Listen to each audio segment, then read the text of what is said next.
कल कथा कहाँ तक हुई थी? आप लोग बताइए। किसी को याद है कथा कहाँ तक हुई थी?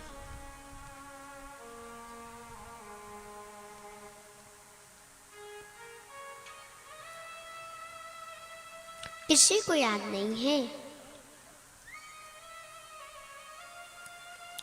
कल कथा हुई थी, आप लोग कथा सुने थे कि माता सती भगवान भोलेनाथ के कहने पर वो तो परीक्षा लेने चली गई और इधर भगवान भोलेनाथ भजन करने बैठ गई परीक्षा ली और समझ गई ये भगवान है। और वहां से तुरंत भागी। आई, भगवान भोलेनाथ ने कहा कि देवी कैसे परीक्षा ली तुमने? सत्य सत्य कहना, क्योंकि वो जानते थे कि अब ये झूठ भी बोलने वाली है। और आखिर में झूठ सती ने बोल ही दिया। बोली, नहीं प्रभु, मैं परीक्षा नहीं ली, आप ही की तरह उन्हें प्रणाम करके मैं भी चली आई।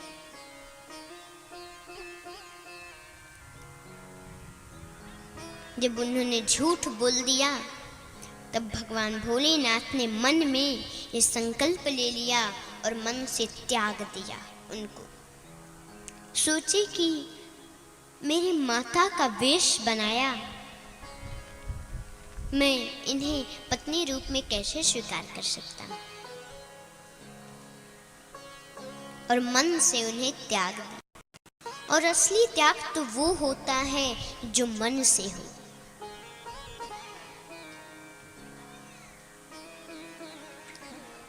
आकाशवाणी हुई, आपने जो संकल्प लिया है बहुत अच्छा लिया है। माता पूछी, क्या संकल्प लिया है आपने? तो संसार की कथाएं सुनाते हुए और वो कैलाश पर लेकर आए और ध्यान में निमग्न हो गए। और उनकी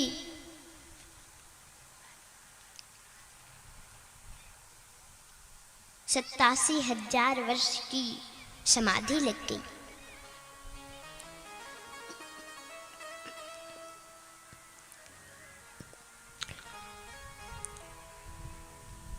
अब तो माता सोचने लगी कि प्रभु, या तो मेरे इस शरीर को नष्ट कर दो या प्रभु को मेरे अनुकूल कर दो। जब समाधि खुली तो राजा दक्ष एक बहुत बड़ा यज्ञ करवा रहे थे, जिसमें सभी देवताओं को बुलाया था पर शिव को नहीं बुलाया। और वो यज्ञ शिव को नीचा दिखाने के लिए करा रहे हैं।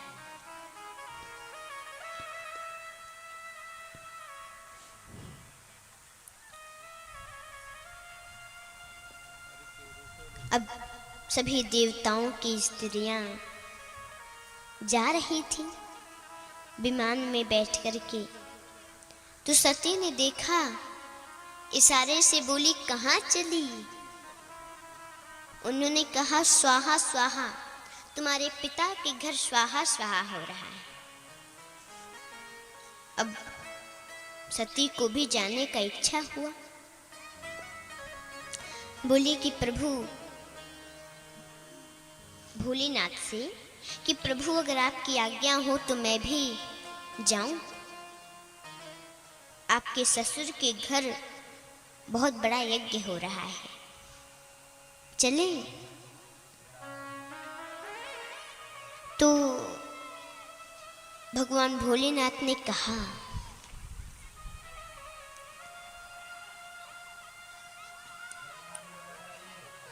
कि देखो, अगर तुम मेरा मानो तो वहां न जाना ही ठीक है, क्योंकि जहां पर कोई भूल गया हो बुलाना,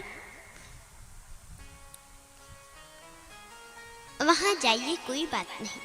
लेकिन कोई जानबूझ के न बुलाया हो, वहां कभी नहीं जाना चाहिए।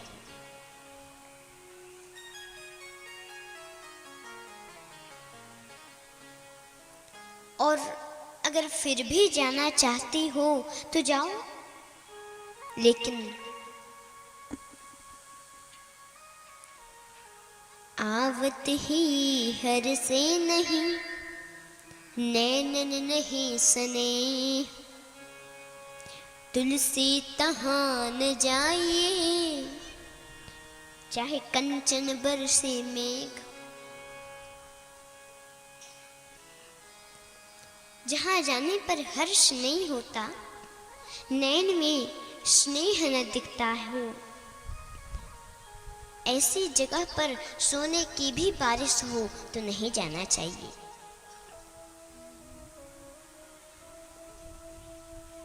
लेकिन फिर भी सती नहीं मानी और चली गई, तो कुछ गर्द साथ लगा दिए कि कोई बात होगा तो बताना।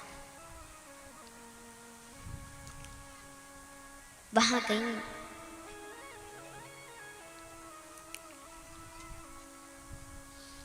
उनकी बहनें जो थीं देखी तो व्यंग में हंसकर बोली कि सती, अभी भी उस पर्वत पर ही रहती हो?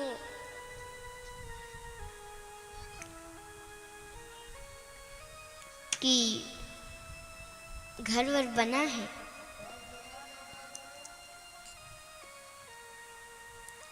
तो उनकी माता बोली कि बेटी आ गई, बहुत अच्छा किया, क्योंकि तुम तो जानती हो ना अपने पिताजी को।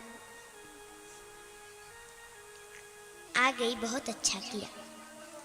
सती गई यज्ञ मंडप में, उन्होंने देखा सभी देवताओं का स्थान है, ब्रह्मा, विष्णु, इंद्र, अग्निदेव, वायुदेव, मतलब सबका स्थान है, पर शिव का कहीं स्थान नहीं है।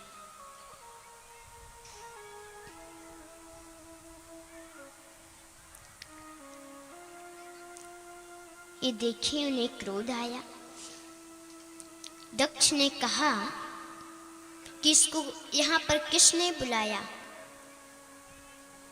इसको क्यों बुलाया गया है? अब जब ये सम्मा सुनी, सती ने देखा,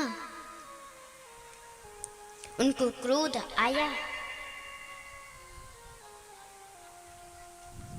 सुनहु सभासद सकल मुनिंदा, सभासद सकल मुनिंदा, कहीं सुन जिन्ह शंकर निंदा, कहीं सुन जिन्हि शंकर निंदा। सो फल तुरत लहब सब काहू, सो फल तुरत लहब सब काहू, सो फल तुरत लहब सब काहू, सो फल तुरत हरि बोल, लहब सब राधे। काहू। भली भांति पछताब पिताहू, भली भांति पछताब पिताहू, भली भांति पछताब पिताहू। भली भांति पछताब पिताहू। संत शंभु श्रीपति अपवार, संत शंभु श्रीपति अपवार,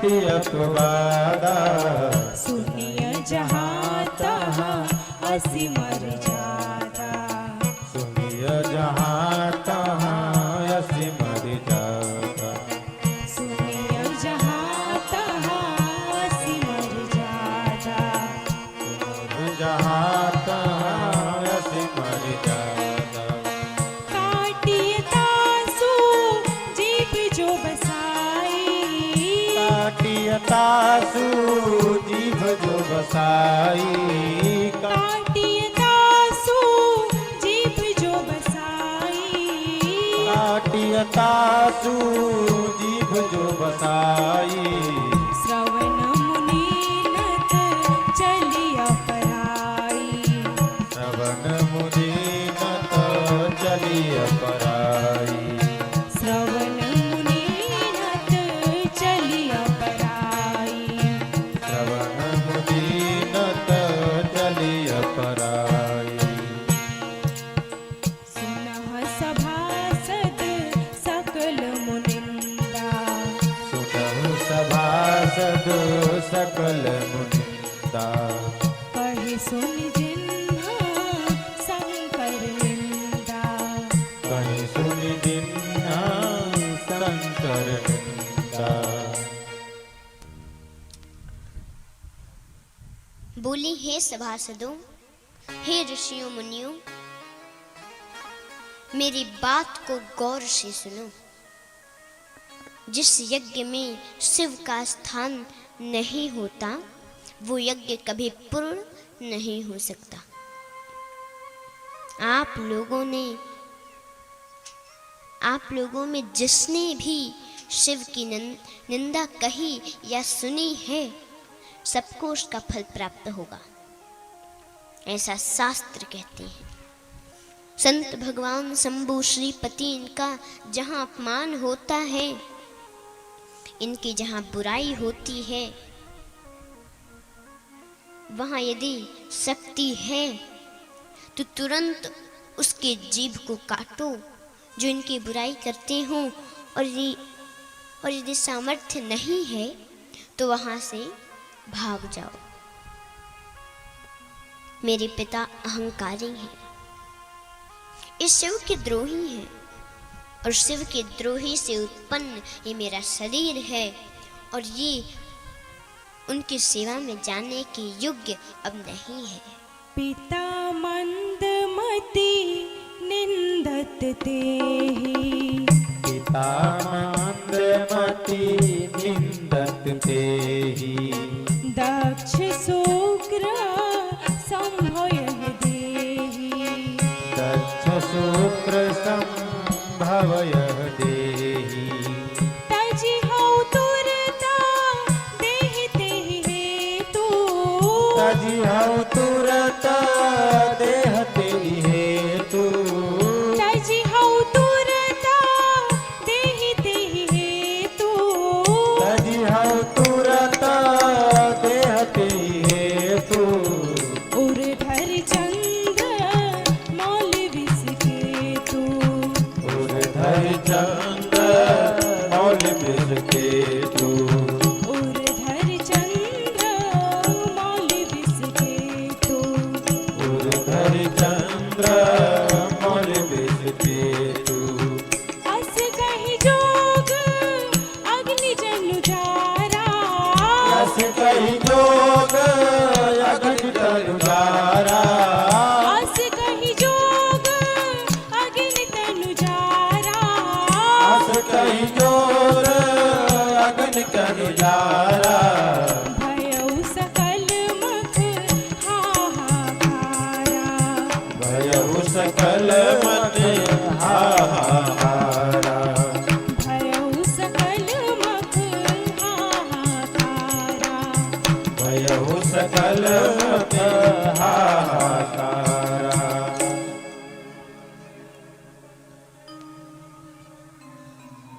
और तुरंत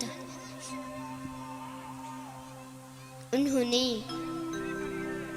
अपने शरीर का परित्याग कर दिया। पूरे यज्ञ में हाहाकार मच गया। लोगों ने कहा कि आपकी बेटी तो मर गई, फिर भी दक्ष को कोई फर्क नहीं पड़ा दक्ष पर। जो कुछ गढ़ थे उन्होंने यज्ञ को विध्वंस करने का प्रयास किया। पंडितों ने मंत्र पढ़कर उन्हें भगा दिया। वो लोग गए, ये सूचना भगवान भोलेनाथ को दी। जब भगवान भोलेनाथ को ये पता चला तो तुरंत अपने केस में से एक केस को निकाले और तुरंत पटक दिए। उसमें से एक वीरभद्र प्रकट हुआ।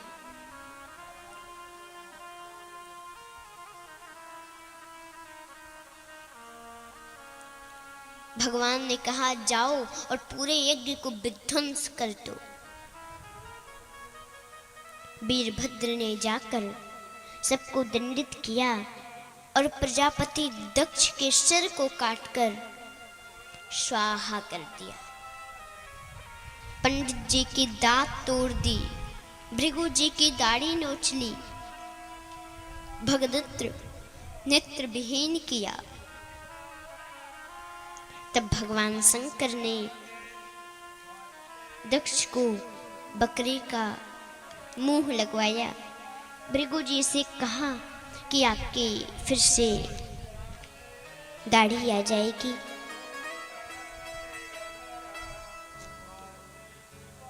कुसा जी से कहा जजमान खाएगा आपका पेट भरेगा। लेकिन सत्य अमृत हरि सन बर मांगा। सत्य अमृत हरि सन बर मांगा।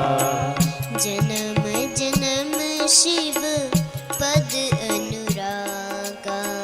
जन्म जन्म शिव पद अनुरागा। अंतिम समय की इच्छा ही हमारे दूसरे जन्म का कारण बनता है। अंतिम समय की अभिलाषा ही हमारे द्वितीय जन्म का कारण बनती है। सती ने मरते समय हरि से वर मांगा, जन्म जन्म शिव के चरणों की अनुराग। मुझे हर जन्म में शिव ही पति रूप में मिले। वही सती तेहि कारण हिम गिरिग्रह जाई। कारण हिम गृह जाई। जन्मी पार्वती तनु पाई। जन्मी पार्वती तन पाई। सती अमृत हरि सन बर मांगा। सत्य अमृत हरि सन बर मांगा। जन्म जन्म शिव पद अनुरागा। जन्म जन्म शिव पद अनुरागा। इसी कारण वही सती दूसरे जन्म में पर्वतराज हिमांचल की हिमालय की बेटी बनी, इसीलिए उनका नाम पार्वती हुआ। पर्वत को शैल बोलते हैं तो उनका एक नाम शैलजा भी है। ये श्रद्धा है, और जिस घर में श्रद्धा होती है ना, वहां पर तो संत अपने आप आते हैं। आज हिमाचल पर